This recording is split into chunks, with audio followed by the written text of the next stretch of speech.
Hello there, my name is Anthony Barocas. I am here for YoloLiv, and today is Tech Talk Wednesdays. They like to call this Ask Anthony Anything because it is a question and answer show talking all things YoloBox, in-stream, YoloCast, and I have things here. But today's special topic is specifically the business of streaming. Let's get rid of that background. But today we're going to be talking a little bit about business. So before we get started, I wanted to talk to you a little bit about my business. Like I said, I'm an independent producer. My company is called YoloLiv Communications.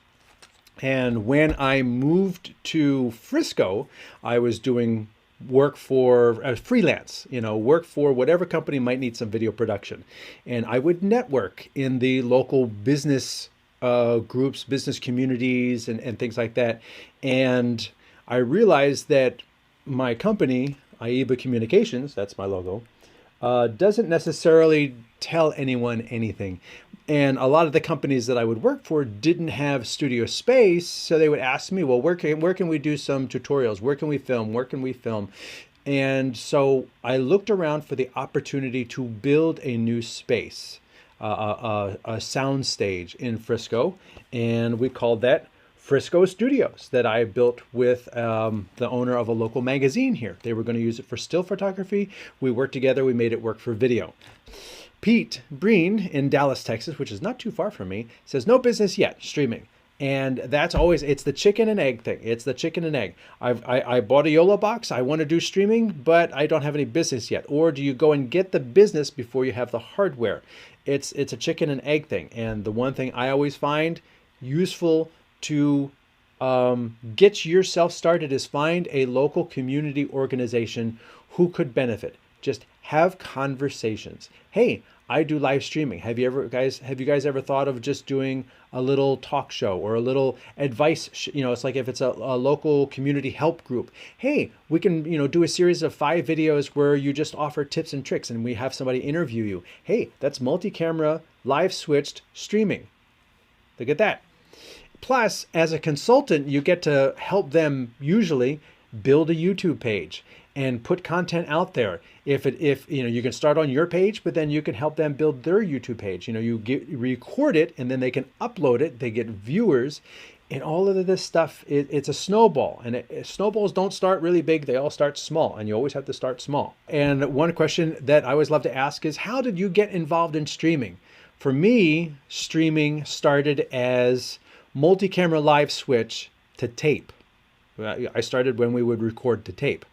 And we would produce content for cooking series for the public broadcasting in America and for commercial broadcast. So multi-camera live switch.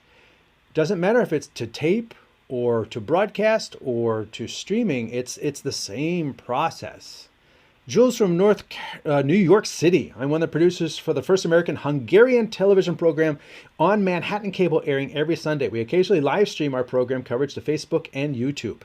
And that's a great way to do it too, because if you are involved with a community organization, usually there are dedicated people who want to spread that message, who want to get the word out, who want to spread awareness of the culture, of the activity, of the interest. And using a tool like the YoloBox, using streaming is a way to make that more available to people. The other half of that is you can put it out there, you can put it on YouTube, but how do you get viewers? I can give you a couple ways that I always recommend to get viewers, but I'd love people to chime in the comments the best ways they found to grow their viewership. But let's just say we're talking about this first American Hungarian television program on Manhattan Cable.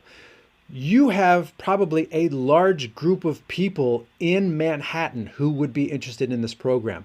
What if everybody who was watching it or involved in it shared it on their personal Facebook and Instagram page?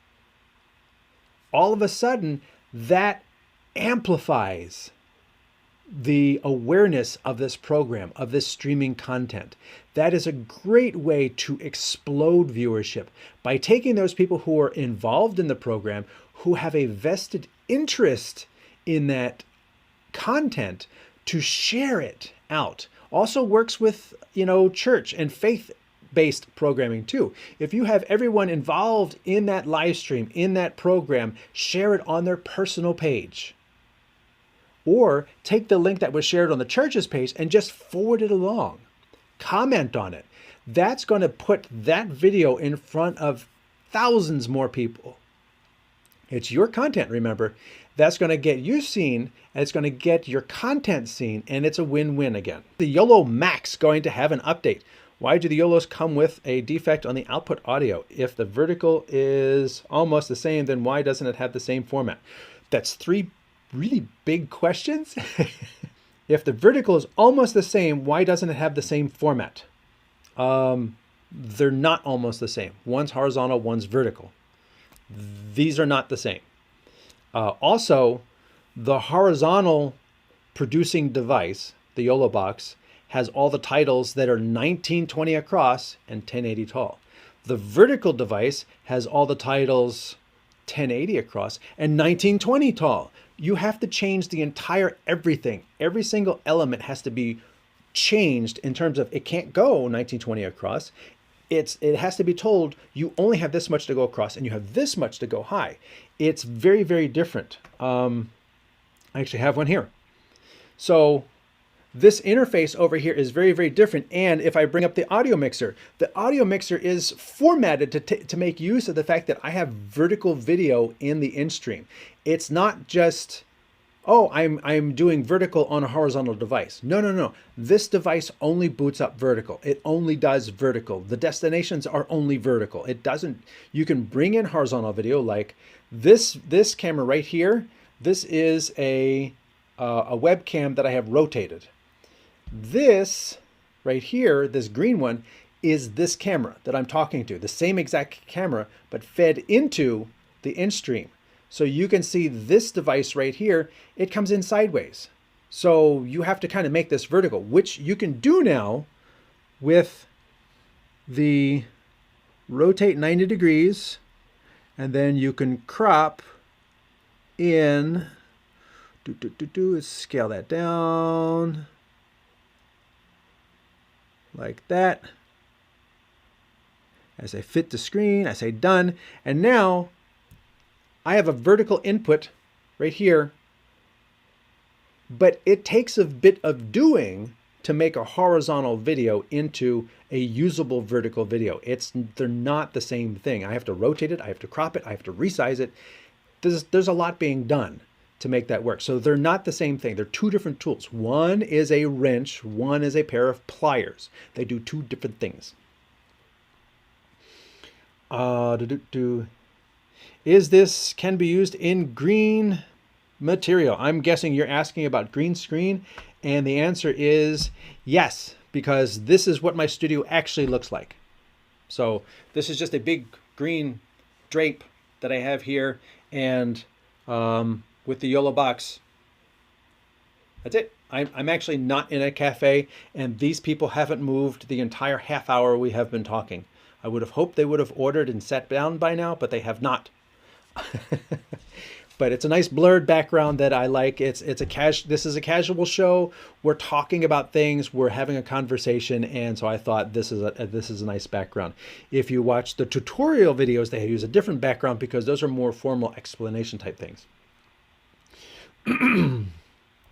Oh, and can this be used to remove green screen material? Yes, and the green screen can be removed on the Pro from all 3 cameras. And the Mini can do green screen as well. So the Mini only has 1, 2 if you use the USB, but each of those can remove the green screen. So you can have 3 different camera views, each with a different background. Pretty slick. Upload speed right now. Storygum is watching from I don't know where, but my bit rate is 41 or 3884, wait, 4134, wait for it, 3893, 30 frames per second, and I have a 20 megabit up here at my home studio, so I'm doing 4 megabits about, and I'm using constant bit rate. which is the default and preferred, it says in the list. So that's what I'm doing with that. And Eric from the Pacific Northwest, thanks for chiming back in. Be streaming live dance events, but concerned about copyright strikes. Options for private, occasional use, server, too expensive. YoloCast? I'm just saying that's what it's for, because with dance recitals, it's all commercial music. And YouTube will let it exist. I mean, I've done dance recitals, and on this YouTube channel, I do have dance recital content, and it has all been flagged, and the audio has been muted in certain countries because of copyright issues, and that's just what you're going to deal with. And I can't have it monetized because it has somebody else's commercial music. So it exists, but it's not monetized, and it's also not audible in certain countries and places, but it exists. They haven't cut it off. But in terms of being able to deliver an unfiltered experience, you would need to have your own dedicated content delivery network, whether it be YoloCast, because it's actually hooked into the YoloBox, or Boxcast or Vimeo or something like that, so that you have control over the content. You could also limit viewers, especially if you're doing a pay-per-view, to have monetization, so that, hey, you didn't make it to the concert, but if you would have paid $20 to go to the dance recital, you could pay me $10 and watch it online, which is great for grandparents or family that are across the country and can't make it to the event. That's additional revenue. So that's another thing that YoloCast does as well, is a monetization. Recently using the YoloBox Mini to live stream high school basketball from the baseline under the hoop, while also record footage for highlights for post on Instagram.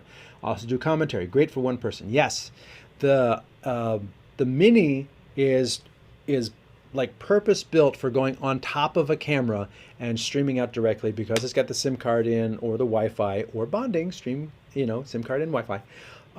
And put that one camera in. And also, don't forget, it also has a USB. So you may have one long zoom camera plugged into the HDMI, and then you can use a webcam, put that into the shoe of the camcorder, and that could be your wide shot. And that's on USB. And then the Mini will actually power the webcam, so you don't even need an extra battery. And so you get like a 2-camera thing in the Mini. And the Mini is super small. The Mini is, if you don't know, the Mini is this big. It is this big. It has the HDMI in, USB in, HDMI out, Ethernet. There's your audio connectivity. It doesn't do the USB-C out like the Pro does. It just has a power input in. That's why it's got a picture of a battery. And then on the bottom, you've got your SIM card and your recording on the SD. If you are watching on YouTube and haven't joined already, there is a fantastic Facebook group called the official YoloLive user group. One of the best things about this is not only are a lot of people in it, just like most user groups, they help each other out and everything, but the YoloLive team are also involved in this group. There's been a couple questions lately from YoloLive itself about new features and new capabilities, like, what would we look for in bonding? What type of bonding capabilities do you want to see in the YoloBox? So they're really asking end users. They're not just building it and saying, go figure it out. They're saying, what would be really useful to you? What would be the best way to implement this? And you don't see that in a lot of companies where they ask before just throwing stuff out there. And lastly, if you have a technical problem, the support@YoloLive.com is the email to send your technical questions directly to the company. I do appreciate you all being here. I will be back here next week with more content. I do appreciate the discussion today about the business. I think that is a wonderful opportunity for each of us to share a little bit about making the YoloBox useful in our business and how we can make it, because these are tools, but at the same time, these can be used to generate business and become a business for us. With that, I will bid you adieu and look forward to seeing you next week. Thanks for watching.